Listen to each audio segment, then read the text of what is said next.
Hey, welcome back to the E-Forge Podcast, where overwhelmed operators become empowered leaders, where we forge businesses, systems, and legacies at last.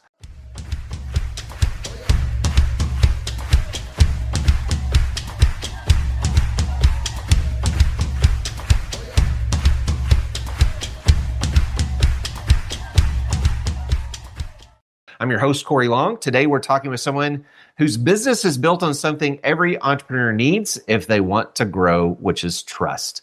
My guest today is Matt Williams, owner and founder of Duke City Inspections, one of the most respected inspection companies in Albuquerque and Santa Fe areas. And I have learned many, many other things about Matt today that I did not know. He has a background I knew in pastoring churches and speaking and doing many, many other things. His inspection business has grown tremendously across Albuquerque, Santa Fe areas. And I know that he also is hosting a podcast for IEB and some other things that he does out there. It sounds like he's doing some speaking gigs too. Matt, welcome to the podcast today. I'm excited to have you because I just found out a whole bunch of other goodness about what you're doing, where you're heading. Like, give people a little bit of an idea of who you are, because my audience, you will be brand new to everybody pretty much on my audience. Well, Cory, man, thank you so much for having me on the show. Yeah. We've met just a few months ago, and through all of our interactions we've had in other areas, having on my show and talking about websites and all this other stuff. Anyhow, I'm just grateful to have you as a friend, and I'm really happy to be on the show. So I've actually owned 10 different businesses over the last 20 years. Yeah, and I've built and scaled some and sold them. Some of them I built them, or they were kind of not sellable. And so when I got done with that business, I just kind of had to turn the lights off and walk away. I've had some that did not go well.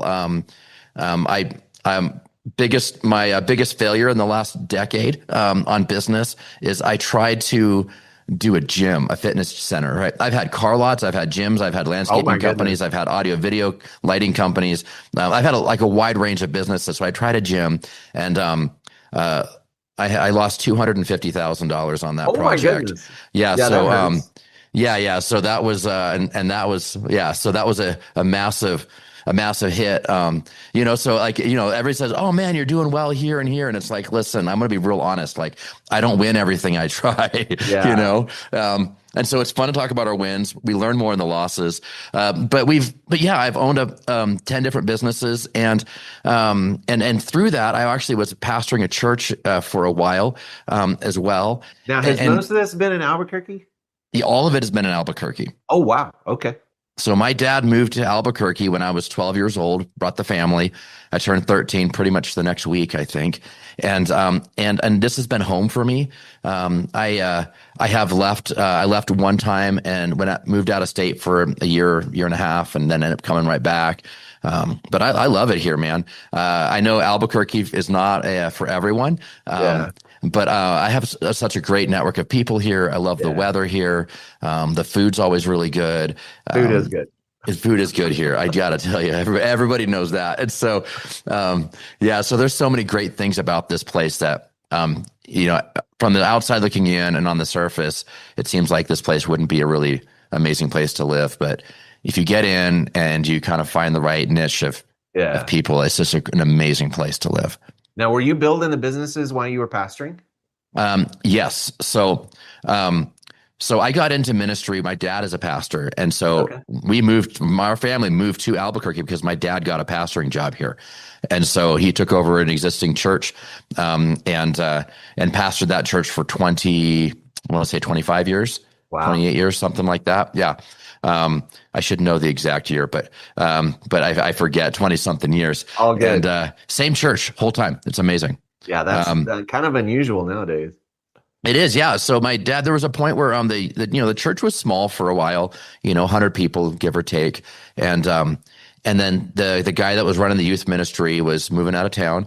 And so my dad had mentioned somebody else about like, now we got to find ourselves someone to help with youth ministry. And I was like, I'll help out if you need it, and I'm young, I'm 22, I think. And my dad, better, dude.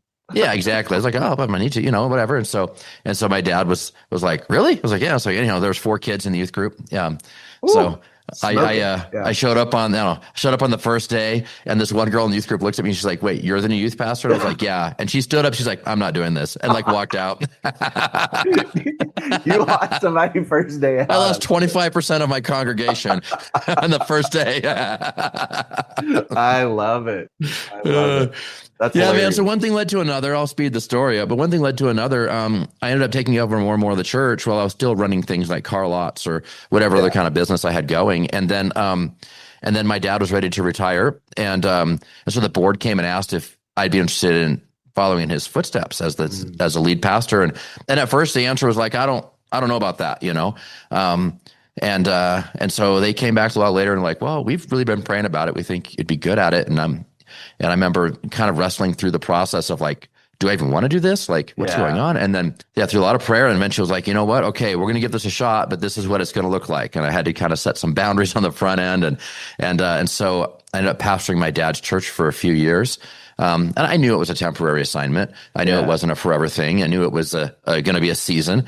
So help my dad retire, go to his next thing in life, and then, help change some things around in the church a little bit. It needed some adjustments. And then eventually finding a new pastor. And so I kind of felt like it was an interim role. It ended up being about 7. It takes a lot, though, to transition from a guy that's been there for decades. Yeah. And I was kind of that transition piece. And I did it for 7 years. And so I thought it'd be less, but did it for 7 years. It was a wonderful season. The church had gotten bigger over the years. And so I think we peaked at like 400, 500 members, something like that. So again, kind of a small to mid-sized church at that point in time.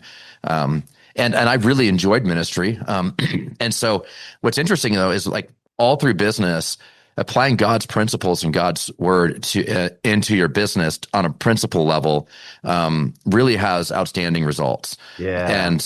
And that's something that is part of my story is that, I love Jesus. I also cuss a lot, and so, there's this tension inside of me and that like, I have a lot of faith, but, I guess we're all sinners. And I understand that like, so you hang around me, you're going to be like, even when I was pastoring, it was like people like, "You're a pastor?" And I'm like, "I am, man. Like, I know I don't fit the mold, and that's okay, and so, so it is this kind of funny, different kind of tension. But no, I still believe, I still love Jesus. I still believe in God's word. And I still think that when you take it and apply it into business settings, you see fantastic results. And the fun thing is like through coaching because that's another thing I do is I coach other businesses. And when I'm coaching these other business owners, even if they're not faith-based, it's like, hey, I just talk about the principles that are in the Bible. Don't say it's from the Bible. It's like, these are principles that I've applied and it works. So let's take this principle and apply it into your context and see what happens. And they get results. And, Jim Rohn was like a magician at that. He would say the ancient text or an ancient story says, and, he was always really good about taking. There was an old proverb. I've heard an old proverb one time, and it's literally out of the book of Proverbs. Like I literally do that when I'm speaking from the stage, at conferences, when I'm doing, working with men's groups and on retreats and, all this other stuff. I'm working with entrepreneurs, but it's like, man, I'm really applying. And it's funny how like the business coaching side of what I do, I feel like I'm pastoring again. Yeah. I'm speaking on stages. Right. I have small groups of men. It's like the same thing, man. Yeah. The same thing. It's the same thing. And then I'm doing one-on-one. It's like discipling in the Christian world is basically like you're coaching in the entrepreneurial world. And so in the business world. So it's kind of funny. Everything flows. Yeah. Across all of the areas of their life. Just because you're dealing with the business, it helps their relationships and it helps their parenting or whatever it is. Like absolutely. Yeah. Yeah. And so a lot of people know me from in the inspection world and the home inspection world because I started a home inspection company in 2019, and it scaled very quickly to become kind of came up as a up and coming star or up and coming guy in the business where I was growing at such a rapid pace that okay. So there's a couple of things that really I'm good at, and so one of them is finding the time and financial freedom in your company. Yeah. So every business owner starts a company with the idea of like, I'm going to have time freedom and financial freedom. Yeah, they create a And job. yeah, that's what they want. That's what you're doing. And like, I'm building something for myself and my family. Yeah. And the great part about being an entrepreneur is you get to choose which 80 hours a week you're going to work, Mm. and that's kind of like great. that's what happens. Right. But in the beginning, when you're starting something, you do have to like just eat, breathe, and sleep it for a while. Just that's it. That's all you do. And but then once you get some momentum and some traction and start building, it's like, well, now what? And I'm really great at helping guys find that balance and then build the systems and processes for it so they can find time and financial freedom there. And then another one is building a company cultures that are infectious, that people are just dying to work there and they want to come work with you and they want to be part of your business because they see the culture and they see how it's such a great environment, and how to build that inside of your business. So, those are probably two things that I'm really good at. And I think culture beats strategy all day long. Yeah. And so if you have a culture of everybody's like ready to win and everybody's like really excited to be working there and they're really proud of the place that they work and proud of being on the team that they're on, then, you don't have to create a bunch of policies and strategy. Yeah. You need a vision, of course, but pretty soon your whole team is working really hard, rowing the boat in the same direction to accomplish the vision instead of having to fight everybody on like their drama for this going on in the office. Like, it's you get everybody in alignment and all of a sudden efficiency wise, you get all this energy going in the right direction. I've been speaking at a few different conferences, a few different groups, a couple of real estate conferences. One of my things that I talk about is mental health and entrepreneurship. Yeah. And I have a talk that I give that's called Mind Monsters. And we talk about the different monsters that we wrestle with in our mind. I love it. And as an entrepreneur, the stats are staggering. There's 300% more likely to have ADHD, depression, anxiety, all this other stuff is way higher than the entrepreneurial community. And so when you're dealing with those types of factors in your life, the monsters can run a little wild in our head if we're not careful. And so how do we identify that? How do we tackle that? That's something that I do. Man, it's been really good. And I run these entrepreneurial men's retreats.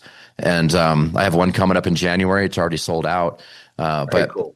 Yeah, but entrepreneurs come from across the country and we dive deep into if we can build the man and we can make the man stronger and a better person, that trickles into every area of his life. Like you said earlier, their marriage gets better, their faith gets better, their family gets better, the business gets better, everything gets better. So what are you seeing? The monsters thing kind of fascinated me now that you've said that. Because I coach, I teach, I've got thousands of students. Like I've seen this pattern over and over and over again. I've dealt with it with multiple of my students, my 101s and my E-Forge students this week, that they're dealing. And this time of year, it seems to be pretty, I don't know why, but it just seems to be rough this time of year. A lot of anxiety, a lot of stress. You've got all the family stuff, holidays coming, money stress.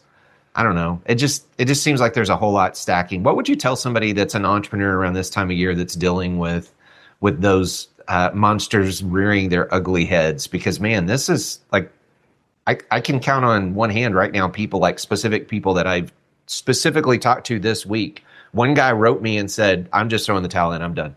Like I'll go back to doing what I was doing before. I'm so frustrated right now. I got cussed out by this guy and this didn't go right. And I had to give this money back to this guy. And I don't feel like I ever get ahead. And yet I've got all this stuff and I got to go put this building up and my employees never show up. And like, he was done, dude. He was just throwing the towel in. What kind of advice, like from all of that you're talking about with the monsters and man, so here's kind of a few thoughts I have. Yeah. And one of them is in the season where it's advertised hope and joy and peace is the season where we tend to have the least amount of hope and joy and peace. Yeah. And I think it's the contrast of expectations versus reality, in that all the songs, all the advertisement, everywhere you look, it's hope and joy and peace and hope and joy and peace. And I don't know if things are any worse during the season, but it's the reminder of what we don't have is plastered all over the walls of all the places that we're heading right now. And so, it is harder because it feels harder. Yeah.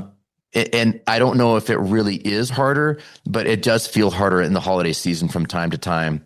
And I think the extra stress of family is interesting too, right? And so I'm just going to unashamedly bring the gospel and the Bible into this real quick, because I think this.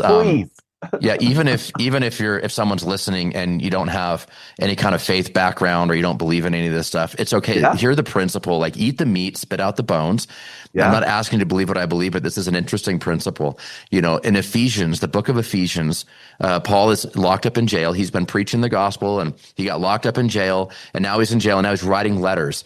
Again, him being in jail, this is so fascinating. Him being in jail is the reason we have so much Bible. And because he was locked up in prison, what he had to resort to of writing the letters, we now have all these letters. He would have just spoke this stuff live and coached people in person, but now he had to write it down, right? And so a couple of thoughts. One of them is that your prison sentence or the thing that you're going through that seems absolutely impossible can be a gift for you and your kids and your kids' kids for a long time if you leverage it. You can build a legacy out of your pain, even though you want to quit. There's legacy to be built there. But in Ephesians, you can see how he's writing to a letter from jail to the church in Ephesus, Ephesians, and he's writing this letter, and he's talking about bosses, be good to your employees. Employees, be good to your bosses. It's talking about your family dynamics of all the way through the book of Ephesians. It's talking about how moms and dads and kids and cousins should be relating, how they should be treating each other. And he goes through all these life circumstances of how we should be treating each other, and all this other stuff, right? And it's typically our closest relationships that give us the most struggle. Yeah. And then at the very end, Ephesians chapter 6, the last chapter in there, Paul starts writing about the armor of God.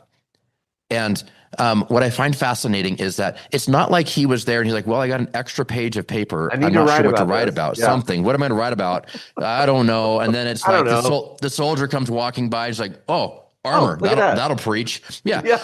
And so he starts writing about the armor of God, right? And he starts writing through the breastplate of righteousness and the shield of your faith and the sword and the helmet and all this other stuff. It's in context with bosses and employees treating each other right, moms and dads and kids and cousins, and which means this is like the people you think you don't need the armor with because they're your safe people is specifically who Paul was writing about, putting the armor of God on around all of those closest people. Those closest people are the ones who are going to hurt you the most in life, not because they want to, but it's because we set our armor down and then they set their armor down and we end up in a place of vulnerability and softness, and people say and do things that are really terrible. And I don't know if they're necessarily trying to do that, but being able to like look at it and go, you know what? I can love these people, but I also need to have my shield of faith. I also need to have a helmet, protect my thoughts with salvation, the breastplate of righteousness, like all the different pieces. When you look at all that, it's like that was all built for all the relationships that give us the most struggle.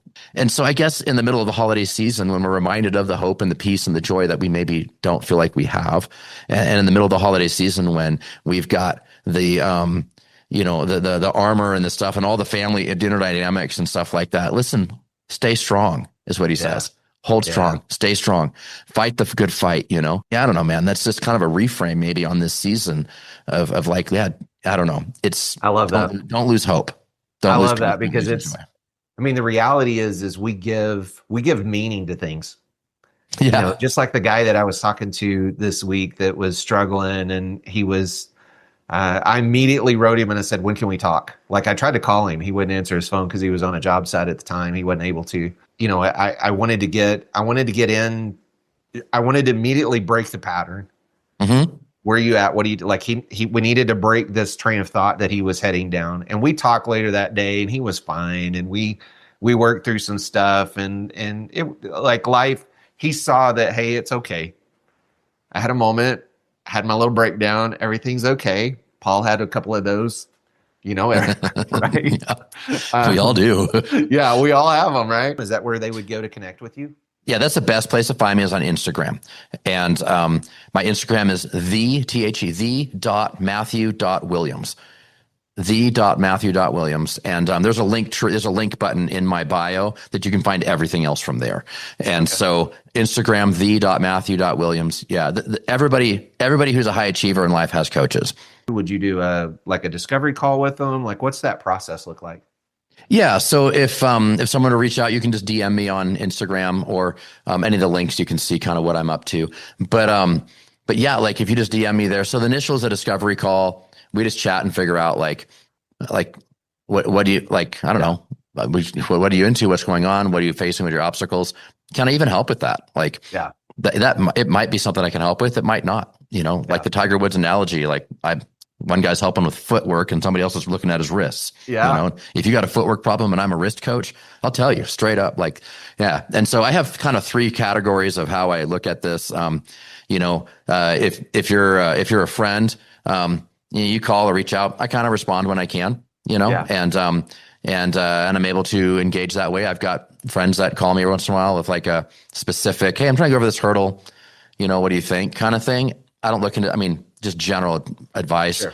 I do I got friends are free. Like I got friends. Sure. And then there's coaching and in that situation is okay. Now we're going to do a 3-month contract and it's, we're meeting weekly and I'm holding you accountable. We're jumping deep into the weeds. We've got like an actual strategy and I'm going to help you get over this finish line in the next 2 to 3 months, what the goal is. And then the third one is an equity position. And this is what's interesting, right? So as a friend, I give you general advice. As a coach, I'm telling you exactly what to do and you're doing it.